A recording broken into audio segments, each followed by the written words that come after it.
Tak pernahkah kau sadari, akulah yang kau sakiti. Kau pergi dengan janjimu yang telah kau ingkari. Oh Tuhan, tolonglah aku, hapuskan rasa cintaku. Aku pun ingin bahagia walau tak bersama dia. Dokter Santi SPOG, dokter di RSKD dari Kupang. Selamat datang di Kopas. Terima kasih sudah mau menyediakan waktunya untuk ngopas bareng kita. Ini Hai Dimas. tapi saya di sini bukan menanyakan tentang medis, tetapi dokter Santi ini adalah seorang cancer survivor. Jadi Dokter Santi mengidap cancer CA Mama, breast CA stadium 3B, 3B. hingga bisa sampai sekarang melalui proses panjang yang sangat luar biasa. Bisa diceritakan nggak itu bagaimana pada saat awal menerima vonis itu, seperti apa mentalnya? Nah ini perlu masyarakat tahu. Pertama kali saya ketahuan CA Mama kan, saya seorang dokter jadi tahu salah satu gejala dari CA Mama.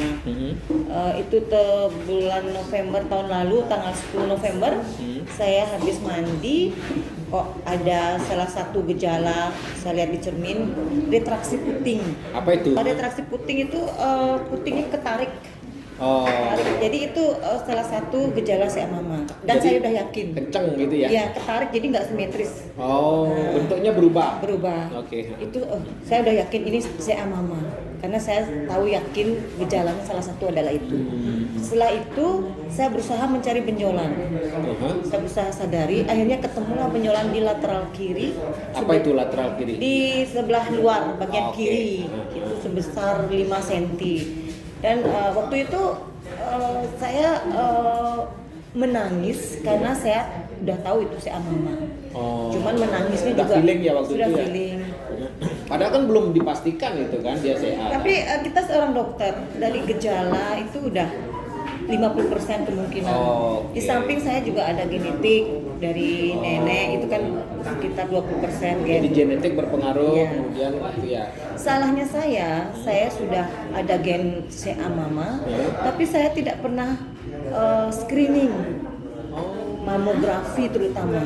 Jadi masyarakat itu kalau sudah ada genetik atau tidak ada genetik, umur berapa tuh harusnya dia? Screening itu di saat sudah pubertas itu bisa mamografi.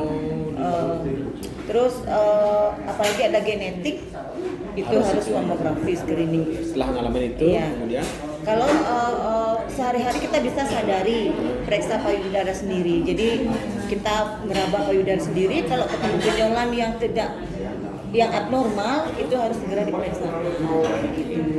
Jadi saya kemungkinan karena terlalu sibuk mengurus pasien saya sendiri, jadi saya kurang aware dengan kesehatan saya. jadi di akhirnya ini dianggap angin lalu lah. Iya, dianggap angin lalu, Nah, karena- sehingga setelah sudah ketemu tadi itu ada yang akhirnya diperiksakan. Akhirnya kita ke Denpasar, ke Rumah Sakit Sangla, kita screening di dokter onkologi, USG, mamografi, karena rencana biopsi, karena diagnosa pastinya itu biopsi. Biopsi. Dipersiapkan biopsi tanggal 19 November, akhirnya keluar CA Mama stadium 3B. Di saat itu saya menangis lagi. Karena 3B itu udah berat ya. Udah lumayan menuju ke 4. Jadi saya menangis Setelah tapi 3B langsung 4. 4. Oh, kalau soalnya di PNS kan 3B ada 3C dulu, 3D gitu. Enggak, kalau Baru stadium 4A 3B gitu. langsung 4. Oke. Jadi saya di sana menangis tapi dengan pasrah. Dan satu yang bisa membuat saya survive seperti ini adalah dukungan keluarga. Dukungan utama itu adalah keluarga, teman-teman, anak-anak, orang tua. Jadi saya semangat Padahal terapi saya selama setahun itu, terutama di kemoterapi itu sangat berat. Jadi setelah Setelah biopsi biopsi karena masa saya besar, jadi rencana operasi mastektomi itu kita kemo dulu 3 kali. oh di kemo dulu. Untuk mengecilkan masanya. Mengecilkan masa. Kemo itu dikasih Obat lewat infus. lewat infus. Obat kemoterapi itu efeknya sangat benar-benar tidak bisa diungkapkan dengan kata-kata. Setelah kena kemo kita tidur muntah-muntah, lemes lah. Itu mulai rambut rontok, botak. Kita botak, karena rontok kita botakin. Itu kita 3 kali dalam jeda waktu 3 minggu. Setelah 3 kali kemo di USG ulang kembali itu masanya sudah mengecil menjadi 0,5. Dari 5 cm menjadi 0,5 bayangin. karena di kemo itu. Kemo, sampai kemo juga mungkin semangat saya untuk sembuh tinggi. Sudah gitu direncanakan operasi, April saya operasi, angkat payudara kiri full sampai aksila kelenjar. Kemudian setelah itu kemo lagi 3 kali. Setelah kemo 3 kali, sebulan kemudian dilanjutkan dengan radiasi sebanyak 25 Dan selama kali. perjalanan ini kan berat banget itu dari kemo, muntah dan segala macam. Iya. Mungkin ada teman-teman dari Cancer Survivor juga itu ya yang Saya masuk grup Pink Fighter Bali. apa namanya? Pink Fighter. Pink Fighter. Oh, Iya. mudah-mudahan ada dari grup Pink Fighter nih yang dengar luar biasa mungkin Mbak di Ya, situ ya pengalamannya. mereka teman-teman sangat banyak memberikan semangat, apalagi dalam keadaan down, mereka telepon memberikan semangat. Ayo semangat, tinggal selangkah lagi. Kalau nggak gitu mungkin Dan saya pernah dengar karena ini kan sangat berat ini. Di Iya. satu waktu dari Dokter Santi cerita bahwa teman yang satu perjuangan itu meninggal, itu gimana rasanya? waduh, di grup itu ada jeda beberapa waktu yang lalu berturut-turut meninggal sampai 3. Itu kita yang jelas stres juga sih. Pasti stres. Kalau misalnya ada yang meninggal itu kita nggak baca grup dulu, karena kita pasti down. Tapi dengan semangat yang tinggi untuk bekerja kembali, untuk sehat kembali demi anak-anak, sekarang saya bisa kembali survive. Karena pemulihan dalam habis radiasi 25 kali, kita pemulihan 2 bulan. Kemarin berat badan saya turun 10 kilo, sekarang sudah kembali normal jadi 60 kilo. Dan kelihatan lebih fresh. Iya, karena efek kemo itu membuat regenerasi sel baru. Jadi sel-sel yang lama dimatikan semua, itu sel baru, rambut yang rontok tumbuh lebih banyak, lebih subur.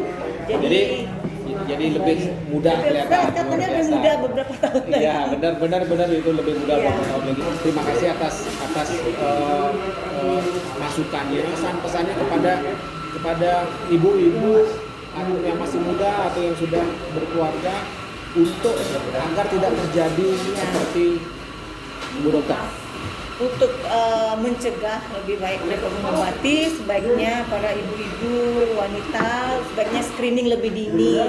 Kalau CA mama dengan mamografi, dengan sadari, ya kalau CA cervix dengan pap smear. Oke, harus itu ya dilakukan itu ya. Nah, kalaupun bagi yang kurang beruntung yang sudah terkena CA mama atau CA lainnya, Iya. seperti apa sarannya? Sarannya yang pertama itu jangan stres. Jangan putus asa. Semangat untuk mengikuti segala terapi yang diberikan oleh dokter.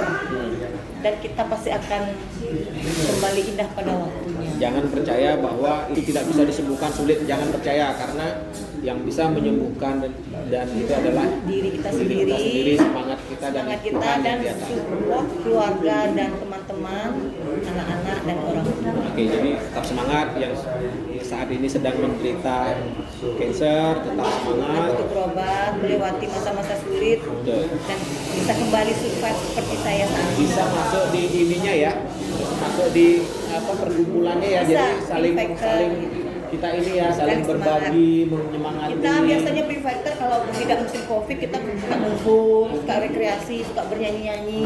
Jadi ada istilahnya apa? WTS ya? PTS Apa itu? Apa itu? wanita sangat. WTS itu wanita satu ya, oke. Jadi Tapi itu kita lah hiburannya. WTS wanita satu. Berarti kalau nggak ada wanita WTT, wanita tanpa. Jadi itu sekedar bercanda. Bercanda. Ya, itu artinya itu adalah penyemangat bagi ibu-ibu ibu dan para wanita yang ada di kelompok itu, sehingga mereka tidak usah berkecil hati, semua semangat, semua ingin sembuh dan semua saling mendoakan di sana gitu ya. Iya. Dibuat fun aja, lucu kayak gitu ya. Anggap aja kita tidak sakit. Oke, terima kasih Dokter Santi sebagai cancer survivor. Semoga sehat terus ke depannya. Amin. Sukses dan berbahagia. Terima Terima kasih. kasih. Om Santi. Om Santi.